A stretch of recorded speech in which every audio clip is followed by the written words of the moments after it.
मनुष्य जीवन का उद्देश्य निर्धारित नहीं करना है,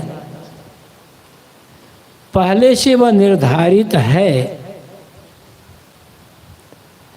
केवल उसे पहचानना है और पहचान कर उस दिशा में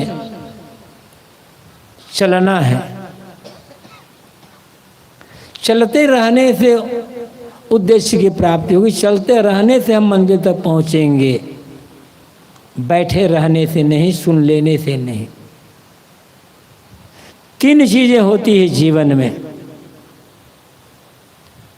एक मजबूरी होती है, एक जिम्मेदारी होती है और एक उद्देश्य होता है। मजबूरी क्या है? मजबूरी है जीवन का निर्वाह।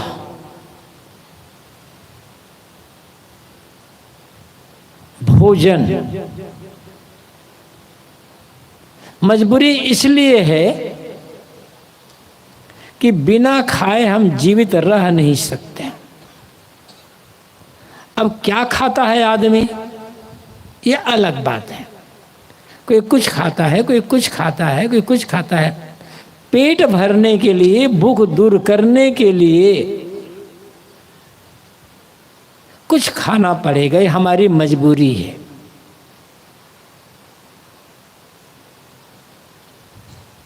लेकिन जो हम खाते हैं वह अपने आप आकाश से टपकेगा नहीं और ना अपने आप जमीन से वो पैदा होगा। उसके लिए मेहनत की आवश्यकता होती है, काम करना पड़ता है। मुख्य आवश्यकता तो हमारी अन्न है, भोजन।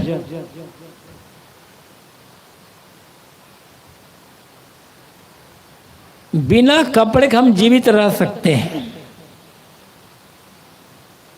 जानवर कहाँ कपड़ा पहनते हैं? बिना मकान के हम जीवित रह सकते हैं। जानवर कहाँ कपड़े पहनते? हीरा मोती सोना चांदी न मिले तो जीवन में घाटा क्या है? कुछ भी तो अंतर नहीं है। ये देवियां कुछ गहने पहनी हैं सोने चांदी आदि के, इनमें तो कोई नहीं पहना है गहना, तो जी तो रहे बड़े आराम के साथ। अनेक ऐसे लोग हैं जो जिंदगी में हीरा का केवल नाम सुनते हैं, जिन्हें कभी देख नहीं पाते हीरा को, जी तो रहे हैं वो। मुख्य है अन्न, और अन्न अपने आप पैदा नहीं होता है, उसे मेहनत से पैदा करना होता है। लेकिन केवल अन्न भी मिल जाए तो भी हम जीवित नहीं रह सकते, समाज की व्यवस्था नहीं होती। अन्न पैदा करने के लिए आजकल तो जमाना ट्रैक्टर का, मशीनों का आ गया है। हल बनाना पड़ता तो हल में लोहा होता है, लोहा तो किसान पैदा नहीं करता है, कारखाना में होता है। तो कारखाना में लोग काम करते हैं, नौकरी करते हैं। लेकिन अन्न पैदा कर देगा, कर लिए, लोहा भी पैदा कर लिए। कोई व्यापारी ना हो, दुकानदार ना हो तो सामान का आदान प्रदान कैसे होगा? यहाँ सामान वहाँ कैसे पहुँचेगा? तो चाहे खेती करें, नौकरी करें, व्यापार करें, मेहनत मजदूरी करें, ये सब मजबूरी है हमारी। खेती, नौकरी, व्यापार, मेहनत मजदूरी से जीवन का निर्वाह और अपने लोगों का निर्वाह होता है, तो ये मजबूरी है। दूसरा है जिम्मेदारी। जानवर अकेला रह लेगा, कोई कठिनाई नहीं होगी जानवर को, लेकिन आदमी जीवन भर अकेला नहीं रह सकता। उसने किसी न किसी का संग साथ चाहिए।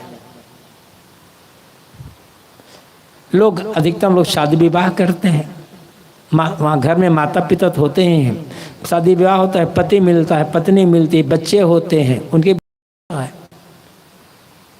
लोग शादी विवाह नहीं के साधु आगे तो गुरु भाई हैं, भगत हैं, शेल हैं, उनके लिए हमारी जिम्मेदारी होती है कि उनकी भी हम देख रेख करें, उनके निर्वाह आदि की आवश्यकताओं की पूर्ति करते रहें, उनसे प्रेम का व्यवहार करें। साथ में रहना है तो साथ में रहना है तो कुछ देना पड़ता है, कुछ लेना पड़ता है।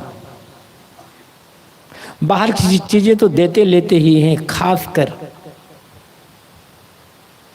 किसी भी व्यक्ति का साथ, चाहे वो पति पत्नी हो, चाहे पिता पुत्र हो, चाहे गुरु शिष्य हो, चाहे कोई भी हो, किसी भी व्यक्ति का साथ तभी निभेगा आपस में अच्छे ढंग से जब परस्पर में एक दूसरे के प्रति प्रेम होगा और विश्वास होगा।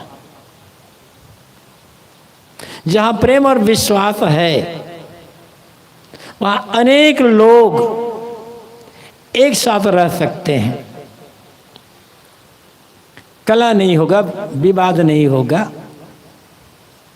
और प्रेम विश्वास नहीं है तो दो व्यक्तियों का एक साथ रहना भी मुश्किल हो जाता है। लेकिन केवल प्रेम विश्वास से नहीं, इसके साथ साथ क्योंकि जिनके बीच हम रहते हैं उस स्वभाव, संस्कार, रुचि, बोलने का ढंग, व्यवहार करने का ढंग, काम करने का ढंग एक जैसा नहीं होता और सब कुछ हमारे मन के अनुकूल नहीं होता, ना हमारा दूसरे के मन के अनुकूल होता है। जो हम नहीं चाहते लोग ऐसा बोल जाते हैं, काम कर जाते हैं, व्यवहार कर जाते हैं, तो क्या करोगे? सहना तो पड़ेगा। कहीं जाओ सहना तो पड़ेगा। और सहने पर दो बात आती है, चाहे किसका सहते हो, ये बात अलग है। इससे करीब 30 साल पहले की बात होगी। आश्रम में थे यहाँ इलाहाबाद प्रयागराज में, तब यहाँ रहते थे प्रीतम नगर में। एक साधक आया था आश्रम में, किसी बात को लेकर एक संत ने उन्हें कुछ कह दिया, थोड़ा डांट दिया, और इसको लेकर वे बड़े दुखी थे, बड़े दुखी, एकदम परेशान। उस समय मैं था आश्रम में, गुरुदेव जी तो बाहर थे, तो मेरे पास आए। मैंने जो बन सका समझाया उसको, भाई ये तो कुछ कहना सुनना होता है, ठीक है उन्होंने कह दिया, तुम्हारे हित के लिए कहा होगा, कोई तुम्हारे लिए उसके मन में कोई बैर भाव नहीं है, तुमने कुछ गलती की तो उन्होंने कुछ कह दिया, ठीक है थोड़ा ज़्यादा कह दिया, सहना तो पड़ेगा। कहा साहब ने, साहब मैं सहने के लिए साधु नहीं हुआ हूँ।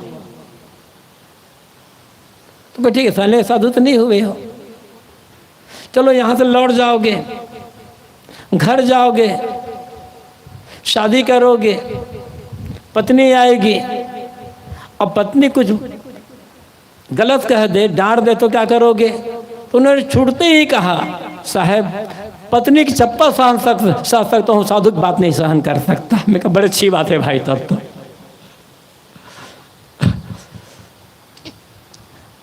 तो बिल्कुल घर जाओ। दूसरी बात यही बिल्कुल सही घटना, ये भी काफ़ी पुरानी घटना है। गुरुदेव जी का कोलकाता में थे, 45-50 साल पहले की घटना होगी।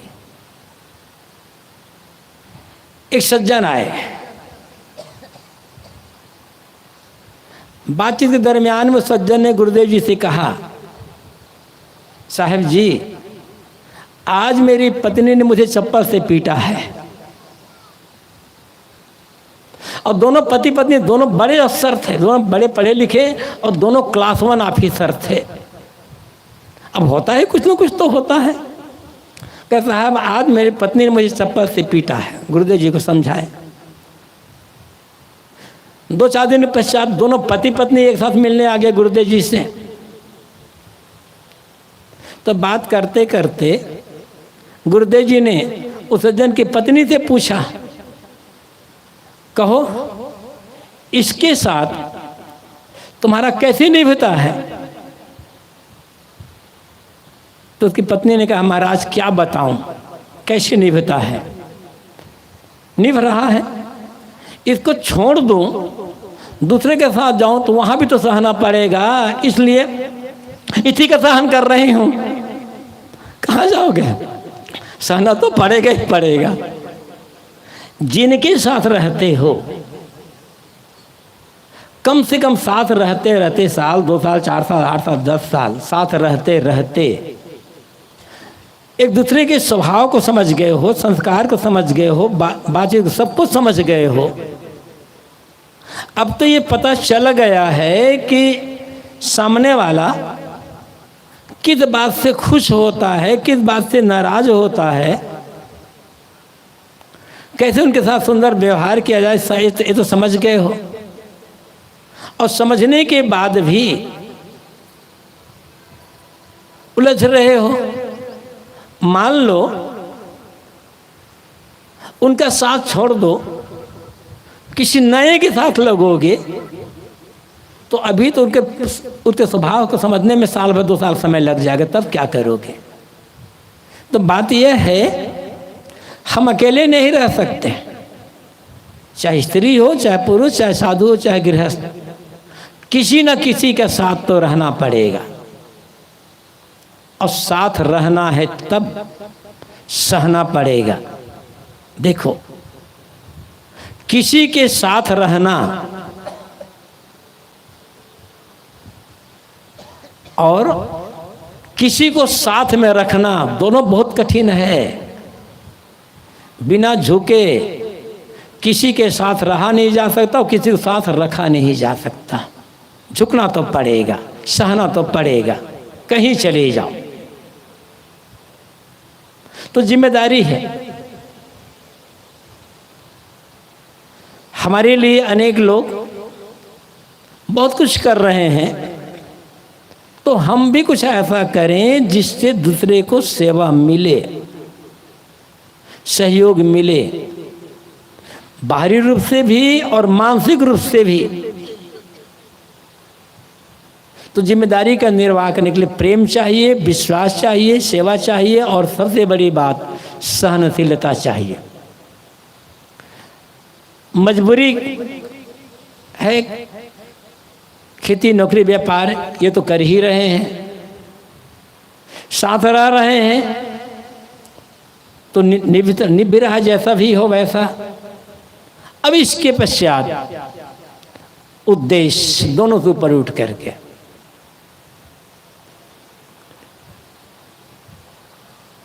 उद्देश्य क्या है? उद्देश्य एक ही है कि दुखों से सभी प्रकार का छुटकारा। अथ त्रिविध दुख आत्तांतिक निवृत्ति पुरुषार्थ। ये सांख्य दर्शन के, सुनो, ये सांख्य दर्शन का पहला सूत्र है। जो 6 दर्शन 6 शास्त्र माने गए हैं उसमें सबसे पुराना शास्त्र दर्शन है सांख्य। अथ त्रिविध दुख आत्तांतिक निवृत्ति पुरुषार्थ। दुखों की आत्तांतिक निवृत्ति मतलब दुखों से सब प्रकार छुटकारा, सदा के लिए छुटकारा, थोड़े समय के लिए नहीं। जैसे हमें भूख लगी, अब भूख परेशान कर रही, भूख से पीड़ा हो रही, दुख हो रहा है भूख से। हमने भोजन कर लिया, भूख का दुख खत्म, लेकिन सदा के लिए खत्म नहीं हुआ है, फिर भूख लगेगी, फिर दुख होगा। दुख तो हुआ थोड़े समय के लिए हुआ, सदा के लिए नहीं हुआ। प्यास लगी, अब प्यास एकदम व्याकुल है, ठंडा पानी बढ़िया मिल गया, पी लिए, प्यास का दुख दूर हो गया। लेकिन फिर प्यास नहीं लगेगी, ऐसी बात नहीं, फिर प्यास लगेगी, फिर परेशानी हो सकती है। शरीर में बीमारी हुई, बहुत दर्द है, बड़ी पीड़ा है, बहुत दुख हो रहा है, दवाई किए, परहेज किए, सावधानी से रखे, बीमारी दूर हो गई, दुख दूर हो गया, लेकिन अब फिर बीमारी नहीं होगी, ऐसा नहीं कहा जा सकता। दुख तो दूर हुआ थोड़े समय के लिए, आत्तांतिक निवृत्ति नहीं हुई। आत्तांतिक निवृत्ति का अर्थ होता है सभी दुखों से, सब प्रकार से सदा के लिए छुटकारा, ये उद्देश्य है।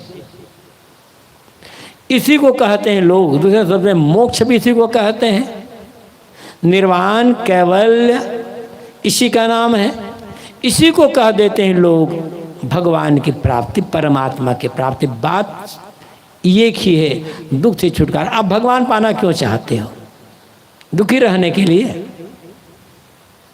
दुख से छूटने के लिए। स्वर्ग क्यों जाना चाहते हो? क्योंकि स्वर्ग में सब प्रकार सुख ही सुख है। दान धर्म परोपकार क्यों करते हो? कि करेंगे तो अच्छा, आगे अच्छा फल मिलेगा, हमारा दुख दूर हो जाएगा। किसी शराबी से पूछो, तुम शराब सुख पाने के लिए पीते हो या दुख पाने के लिए? अरे भैया, सुख शराब पियो, जो मजा आता है ना सब खत्म। वहां भी उद्देश्य क्या है? दुख से बचना। अब कितना बच पाता है वो बात अलग है, वो तो और नुकसान करने वाला, लेकिन उद्देश्य क्या है? दुख दूर करना। उसी को हम कहते हैं परमात्मा का पाना, उसी को हम कहते हैं मोक्ष और मुक्ति का पाना। उसी के यहाँ साहब कहते हैं घूंघट का पट खोल रहे तो को पीऊ मिलेंगे।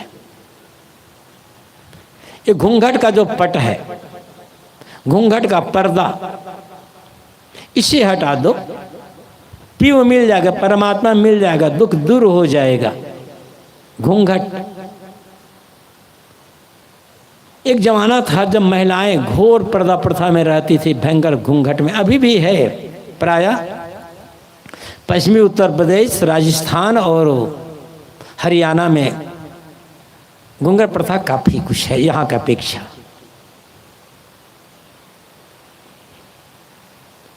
यहाँ तो है नहीं, गुजरात में बिल्कुल ये नहीं है। महिलाएं साड़ी के पल्लू से चेहरे को ढक लेती, वो घूंघट है। ये तो उदाहरण देते हैं साहब। घूंघट जिसे हटाने की बात कहते हैं, वह है हमारे मन का मोह, हमारे मन की अविद्या।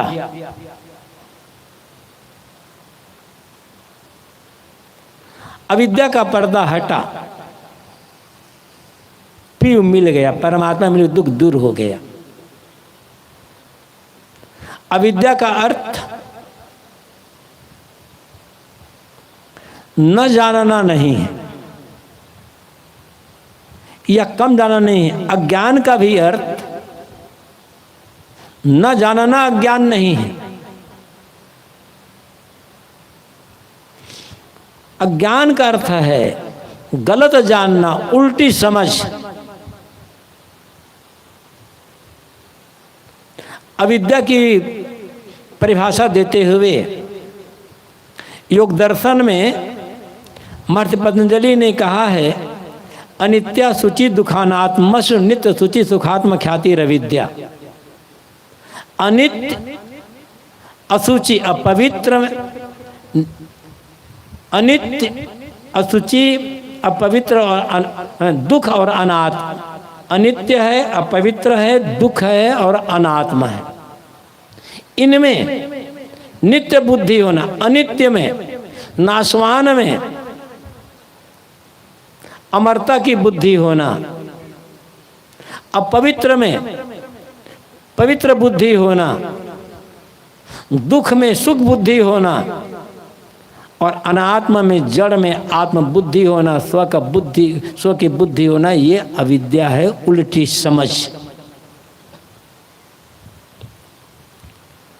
ब्रह्मजनित ज्ञान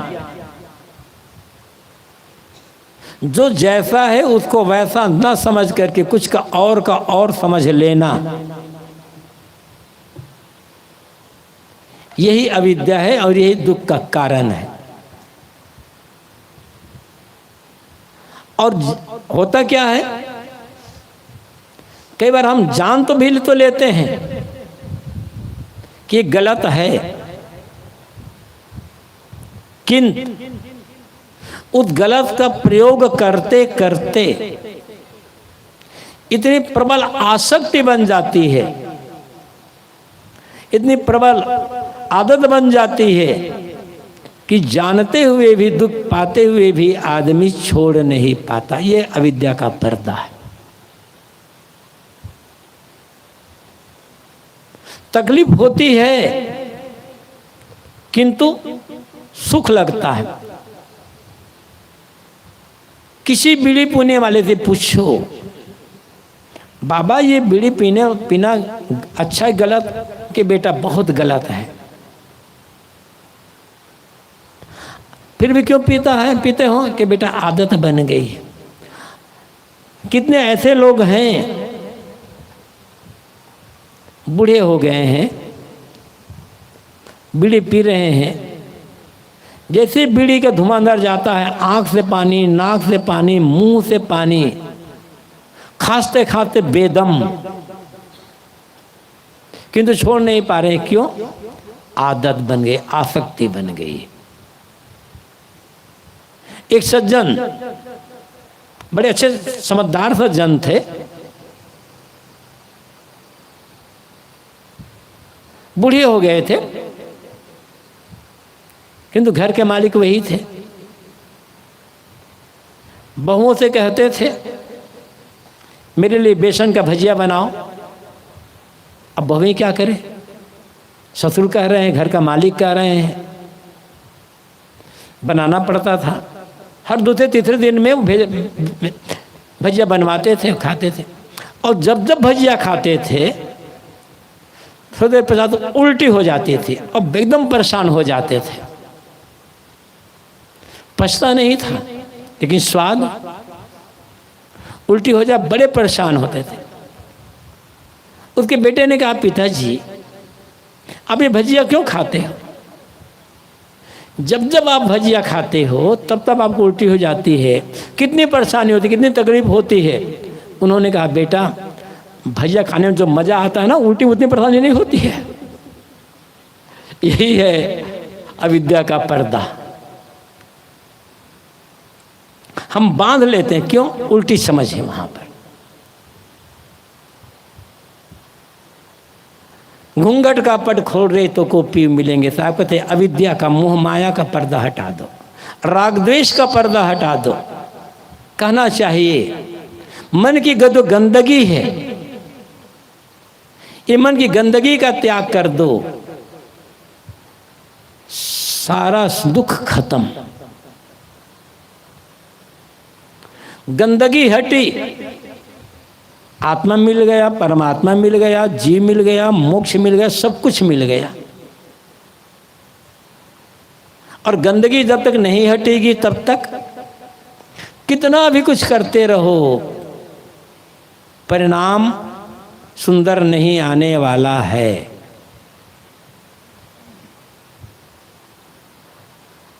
हम जानते तो हैं, करते नहीं।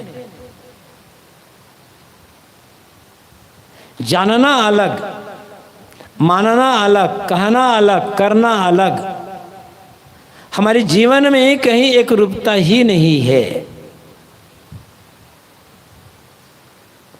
बात साधु गृहस्थ की नहीं है, बात मनुष्य की है। जो चाहेगा दुख से मुक्ति,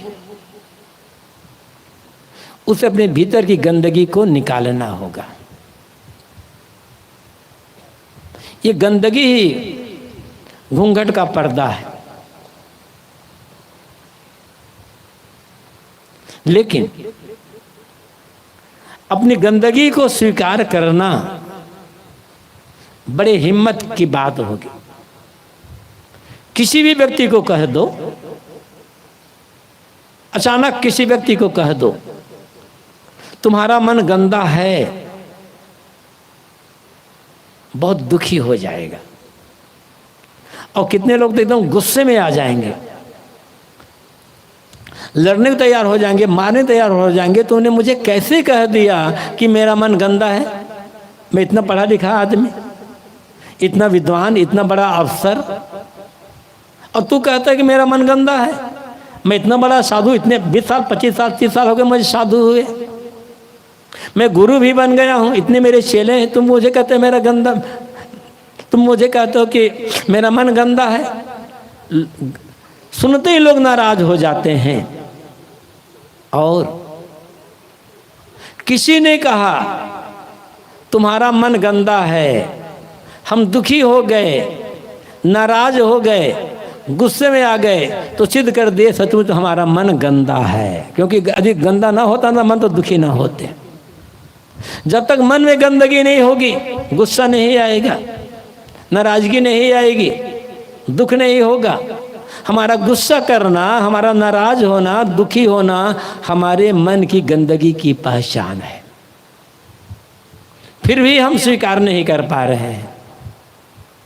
फिर भी हमें बड़ा अहंकार है कि मेरा मन बड़ा साफ है, मैं बहुत समझदार हूँ, मैं बड़ा ज्ञानी हूँ, मैं बड़ा विद्वान हूँ, मैं बड़ा प्रवक्ता हूँ, मैं बड़ा साधु हूँ। ये एक अहंकार काम नहीं आएगा। ये अहंकार भी घूंघट का पर्दा है। सबसे मोटा पर्दा है अहंकार। ऐसा घूंघट समझ में नहीं आता, ऐसा पर्दा समझ में नहीं आता। कौन कहेगा कि मैं अहंकारी हूं? गुरुदेव जी बताते थे, एक बार एक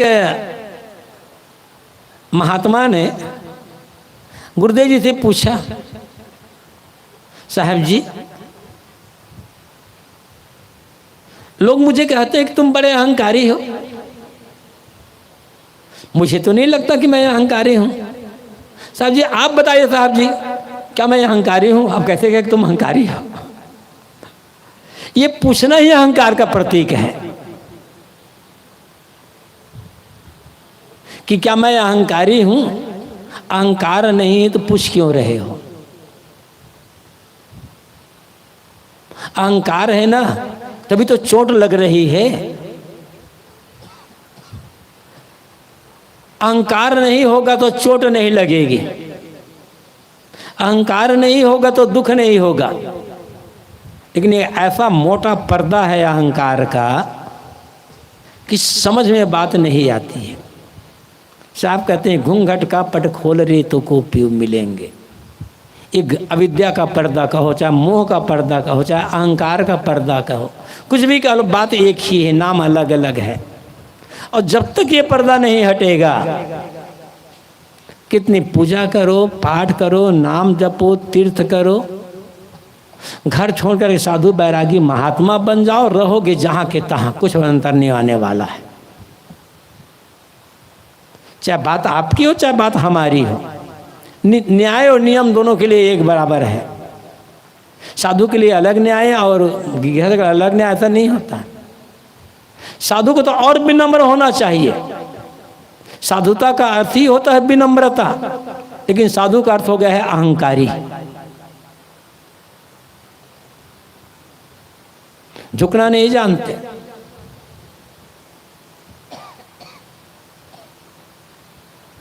कोई हमें महात्मा कहता है, कोई हमें साधु कहता है, कोई हमें संत कहता है, कोई हमें गुरु कहता है, उनकी मर्जी है। हम तो अपने कल्याण के लिए साधना मार्ग में गुरुजनों की शरण में आए हैं। इसका अहंकार क्या करना?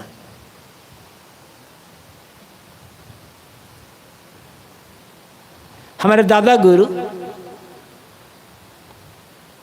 सदगुरु से रामसुरा साहब जी ये कहा करते थे, साधु पुराने हैं तो सही, किंतु जब तक नए नहीं है तब तक नए हैं। अब बात थोड़ी समझनी पड़ेगी। साधु पुराने हैं तो सही, किंतु जब तक नए नहीं है तब तक नए हैं। मतलब भले पुराने साधु हैं, 10, 20, 25, 30 साल हो गए घर छोड़े, साधु का कपड़ा पहने, किंतु जब तक नए नए, जब तक झुके नहीं हैं, विनम्र नहीं हुए, तब तक समझ लो अभी अभी नया का नया सीख है, वो साधु है, नौ सिखिया है।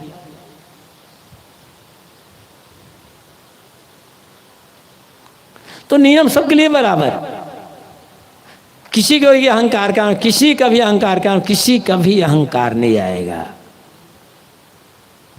एक काम नहीं आने वाला है। शांति चाहते हैं तो अहंकार का त्याग, कल्याण चाहते हैं अहंकार का त्याग। इस अहंकार के त्याग के लिए योग वासिष्ठ में राजा सिद्धध्वज और उनकी रानी चुड़ाला का उदाहरण आता है।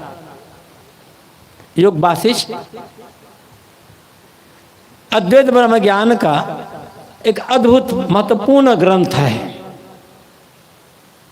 राम और वशिष्ठ का संवाद है वहां पर। वशिष्ठ ने राम जी को अद्वैत ब्रह्म ज्ञान का उपदेश दिया है, उसमें अनेक कहानियां हैं, अनेक उदाहरण दिए गए हैं। तो सिद्धध्वज और चुड़ाला का उदाहरण आता है। राजा सिद्धध्वज राजा थे, चुड़ाला उनकी रानी पत्नी थी, लेकिन राजा सिद्धध्वज घोर संसारी व्यक्ति थे, मोह माया में डूबे, भोग विलास में मस्त। उनकी रानी चुड़ाला आत्मज्ञानी थी, साधिका थी। वो अपने पति राजा सिद्धध्वज को बार बार समझाती थी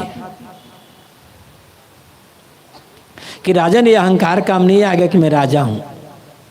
ये दुनिया का भोग विलास और राज वैभव कोई काम आने वाले नहीं है।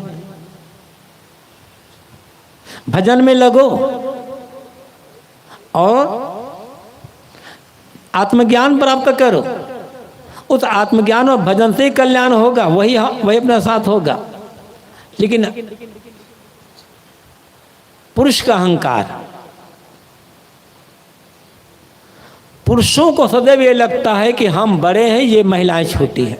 सदैव से आदि अहंकार गया नहीं है, चाहे मैं हूं चाहे आप हो। पुरुषों का अहंकार से है कि हम बड़े हैं, क्योंकि हम पुरुष हैं, हम पति हैं, ये पत्नी है, महिलाएं, इसलिए इनकी बुद्धि थोड़ी होती। भले वो पत्नी सामने उसका चलता भले ना हो, लेकिन समझते यही है, यही समझते यही है। तो राजा सोचते थे, अरे मेरी पत्नी स्त्री, इसे क्या पता होगा, ध्यान नहीं देता था। चुड़ाला ने सोचा ऐसे तो समझेंगे नहीं। फिर चुड़ाला ने उपाय सोचा। एक दिन चुड़ाला एक देव का रूप बना करके आई। राजा ने देखा कोई देव आया है, स्वागत सत्कार किया, है ना क्या। तो फिर उस देव ने, चुड़ाला जो देव बनी थी, उसे ज्ञान को उपदेश दिया। और का राजा थोड़ा तो बराबर उपदेश दिया, तब समझ में बात आ गई। तो भगवान क्या करूं कि त्याग करो, तो त्याग करो। तो राजा राजपाट का त्याग कर दिया, चला गया जंगल और वहां तपस्या करने लगा। 1 साल हो गया तपस्या करते कर, साधना करते करते।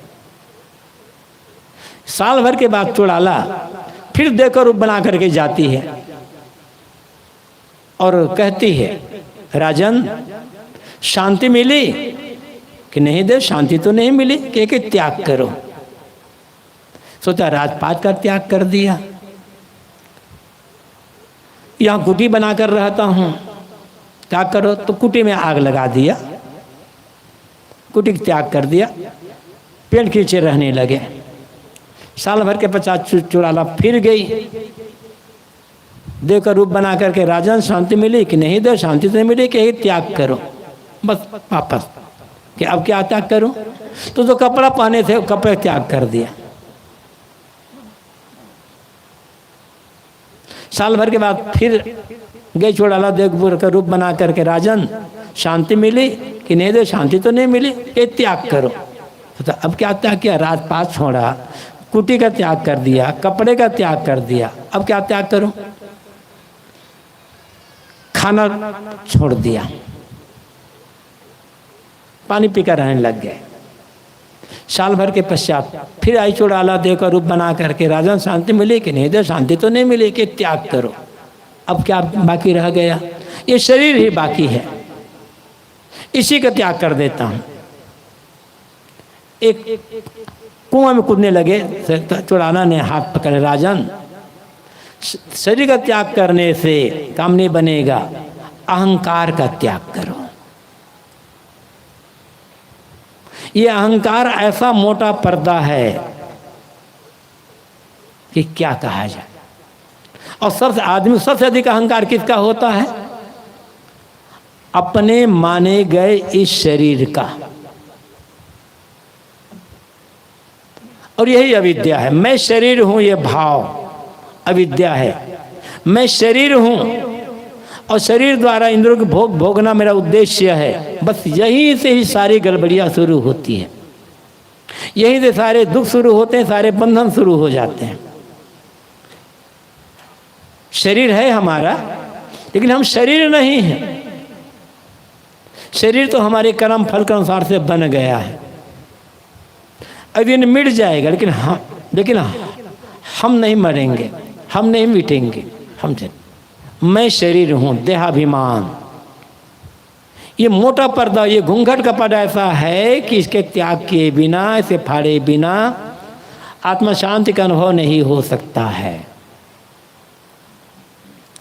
शरीर पर जितना अहंकार होगा उतना ज्यादा हम शरीर को सजाने का, संवारने का काम करेंगे। मैं ये नहीं कहता कि नहाना बंद कर दो, गंदे कपड़े पहन लो, शरीर का हाथ पैर को गंदे रखो, लेकिन फैशन के नाम पर इतना श्रृंगार कर, इतना सजाना, इतना करना कि क्या कहा जाए। ये बहनें थोड़ी नाराज ना होंगी। एक कार्यक्रम था तो कुछ शादिकाएं मिलने आई, शादियां थी, वो भी गई थी कार्यक्रम में। ये बहनें सुंदर दिखने के लिए होंठों पर लिपस्टिक लगाती हैं। तो कह रहे, और शादिकाएं आ रही साहब, कह रहे साहब अभी हम आ रही थी तो देखे कि दो युवतियां जा रही थी, इतनी गहरी लिपस्टिक लगा रही थी, ऐसा लगता था किसी खून चूस करके आ रही है। इतना क्या फायदा है ऐसे? खाली बात लिपस्टिक की नहीं है, पता नहीं क्या क्या। तो देहाभिमान जितना ज्यादा होगा उतना दुख ज्यादा होगा, उतना बंधन ज्यादा होगा, उतने फैशन की भावना आएगी, उतने सजने संवरने के बाद सामान्य जो स्तर होता है वो सुंदर होता है। बात सदगुरु कबीर कहते हैं, घूंघट का पट खोल रहे तो कोपी मिलेंगे। ये अविद्या का जो पर्दा है, देहाभिमान का पर्दा है, राग रंग का पर्दा है, मोह माया का पर्दा है, ये हटा दो तो जो उद्देश्य है जीवन का, परम शांति की प्राप्ति, दुखों से सर्वथा छुटकारा, परमानंद की प्राप्ति से भगवान की प्राप्ति कह लो, वो प्राप्त हो जाएगा, वो मिल जाएगा, बाहर नहीं है। सिर्फ पर्दा हटाना है। कहीं कहीं शहरों में या अन्य जगहों पर चौराहे पर किसी राजनेता की मूर्ति स्थापित की जाती है, स्टेच्यू, किसी संत या किसी बड़े पुरुष के स्टेच्यू बनाकर रखा जाता है। जब सब रख दिया जाता है तब उसे कपड़े से, काले काले कपड़े से, कैसे कपड़े से ढक दिया जाता है। फिर किसी तिथि पर किसी बड़े पुरुष को, कोई नेता या मंत्री या कोई सम्मानित जो व्यक्ति है, उसका आमंत्रित किया जाता है। क्यों? अनावरण करने के लिए। मूर्ति रखी है वहीं पर, कपड़े से ढकी हुई है, अनावरण करना, कपड़े को हटाना है।